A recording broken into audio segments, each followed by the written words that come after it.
பெண்கள் வந்து பொதுவாகவே அவங்களுக்கு இடமாற்றம் வரும் அப்படின்னா, நான் ஆண்களுக்கு சொன்ன மாரி, சார் நீங்க கூட வேற வேலை, வேற இடத்துல, வேற நாட்ல பாருங்கன்னா, ஆண்கள் மாதிரி அவங்களுக்கு உடல்வாகு இல்ல.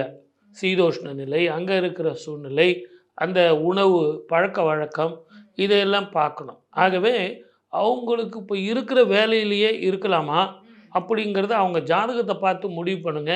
இதை எல்லாத்த விட இந்த கால கிரகங்கள்ல வந்து இடம் மாறுதல் பெண்களுக்கு தேவையாங்கிறத ஒரு முறைக்கு 2 முறை யோசனை பண்ணி பாருங்க. அதே மாரி படிக்கிற பிள்ளைங்களுக்கு வந்து இந்த வருஷம் ரொம்ப நல்லா இருக்கும். ஓகே. பெண் ரொம்ப பிள்ளைகளுக்கு. பெண், ஆண் குழந்தைகள் யாரா இருந்தாலும் அந்த கடகத்துல போய் உச்சமாகுறாரு இல்லையா குரு. குரு உச்சமாகுறதுனால ரொம்ப அற்புதமா படிக்கிற பசங்களுக்கு படிப்பு, வேலை, இடமாற்றம், தொழில் மாற்றம் அப்படின்னு ஒரு பிரைட் ஃப்யூச்சர வந்து எல்லாருக்குமே குடுப்பான். இதை எல்லாத்த விட உலக நாடுகள்லேயே இந்தியா எல்லாரையும் திரும்பி பார்க்குற அளவுக்கு இந்த பொருளாதார போராட்டம் வேர்ல்ட் ட்ரேட் வார் இருந்தது இல்லைங்களா? இந்த வேர்ல்ட் ட்ரேட் வார்ல இருந்து வெளியே வந்துருவாங்க.